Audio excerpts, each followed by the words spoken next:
What's going on? What's going on? All right, so beautiful evening down here in sunny Orlando, Florida. Headed to work. For those who don't know, I work that nice overnight shift that nobody likes to do.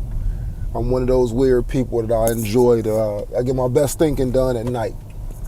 So being up and being alert, I get a lot of stuff done as far as putting ideas together and stuff like that.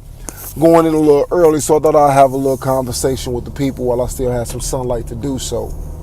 So, one of the things that has been an emerging topic amongst my circle of people is about when you have a call to action that it's time for you to start pulling yourself together and start really taking yourself to the next level. Now, let's understand something, right? When I hear a lot of things that's going on into the social media space, a lot of things that people are selling, is usually around the adjustment of somebody's mindset about how you're thinking and stuff like that. And let me tell you, I'm absolutely 100% on board with the fact that before you can change your reality, you have to change your mind first. What I am not a fan of is solely focusing on just the mental aspect of things, because you can get lost in what my brother coined the phrase of as analysis paralysis. And that's when you overthink something to the point to where there's no action to follow. I tell a lot of people that I speak to that I've had situations to where I've had what I would consider to be phenomenal ideas. And my Achilles heel would be that I would think a situation so much, so deep, without ever actually putting it on paper and turning it from a dream to a plan, that I would talk myself out of doing it. You have a great idea for a business you want to start, and then as soon as you get to that part to it, it's like, oh, well, where am I going to get the money from? Dream is just shattered. Mission averted. And that's it. Just falls on deaf ears. One of the things that I'm championing in this time is that you have to really start evaluating yourself and really looking at yourself as far as your appearance, how people see you, how you would like to be seen. Does your image match up with the perception that you want people to have of you? How do you speak? How do you carry yourself? I mean, for men, little stuff like grooming, cologne, putting yourself together. My little touch of gray in the beard, and so it's a little bit more than a touch now, but I mean, that little bit of distinguishability in the beard, that's something that I actually enjoy. Some people will say like, nah, at 37 years old, they not trying to go gray with it. So they'll patch up the beard, throw the dyes in and stuff like that and try to maintain some of that youthful image, which again is fine. You have to know your audience, know your market, know what they want to see, and understand that when you're trying to be seen in a certain light, you have to accommodate what you're trying to be seen. You have to, what they would say, dress for the position that you want to be in. And that's more than just your physical appearance as far as the clothing on your back, like your attitude, how you orate, how you say things is also a part of your dress, because when people see you and when they shake your hand, your posture, your workout, like how you put together, like certain things that you just have to understand that if you're going to show the best version of yourself, it really has to be the best version. And that's one of the things that it's like I'm really drilling in home on myself. One of the things I'm really drilling in home on my circle. One of the things I'm really drilling in home when it comes down to my children. Like, you have to understand that excellence is not just a mindset. It's the end product of what your mind can produce. So if you see great things for yourself, well, guess what? Everything sounds and feels good when you're dreaming about it. But when the reality doesn't line up, then you have a big problem on your hands. So one thing that I've been looking at is, for those who have been following along with the Extraordinary Men podcast, I talk a lot about, my past, my present, things that I've done and places that I'm going. I'm a semester shy of finishing my bachelor's degree in business and organizational leadership out here in Orlando, Florida. And I'm extremely elated by the fact that this is a goal that I get to chip away at. So there are more goals to follow, and I want to take this time to tell people that, number one, even in me expressing that aspect of the goal, I just mentioned I'm 37. You're never too old to add some more notches under your belt.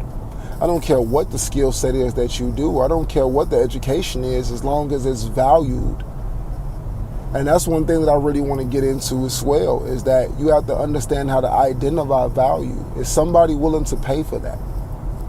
Are people looking for that? Is there a market response for a shortage of that thing that you're trying to do? If it isn't, then by all means, you have to come to the realization that, hey, maybe I'm barking at the wrong tree with this, or maybe I'm in the wrong region to where this thing that I do or this thing that I'm interested in is not appreciated. I tell a lot of the young men that I talk to on a regular basis that it's like, one of the reasons why I feel that young men struggle to attain levels of success is because a lot of, and I'll use this from my generation now, I relate it to the younger generation as well. You know, coming up in the, being born in the 80s and growing up in the 90s, one of the things that was prevalent is the fact that all of our heroes were entertainers, athletes.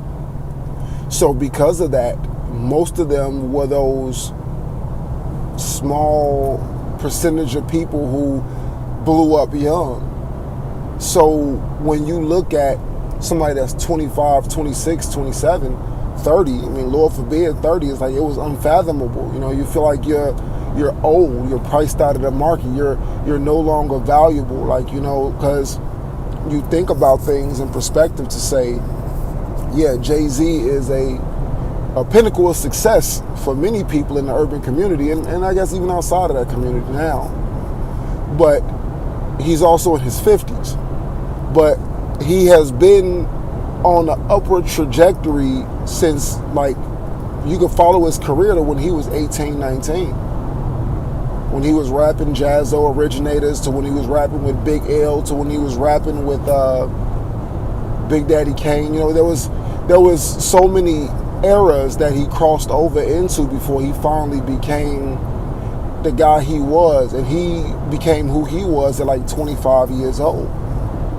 For the people in the game at that time, he was considerably old, which might have been a reason why he was so successful overall, because he had an older mindset than most of the people coming in.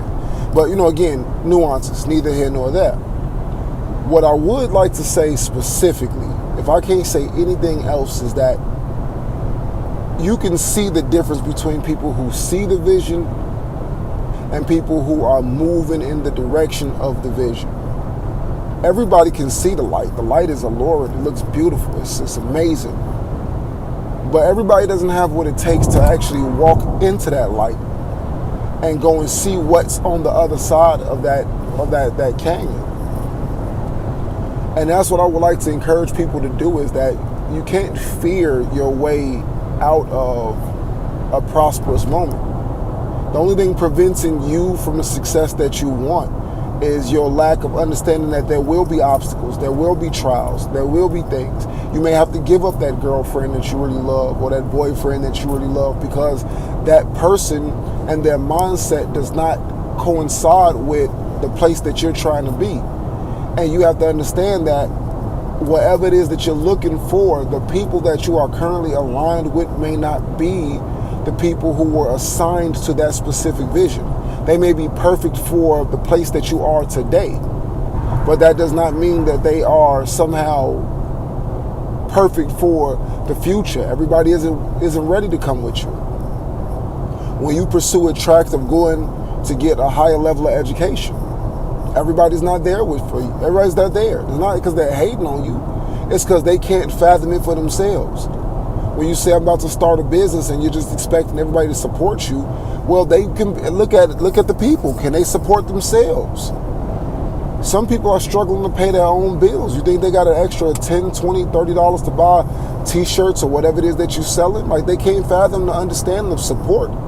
They need support. So how are they going to help you?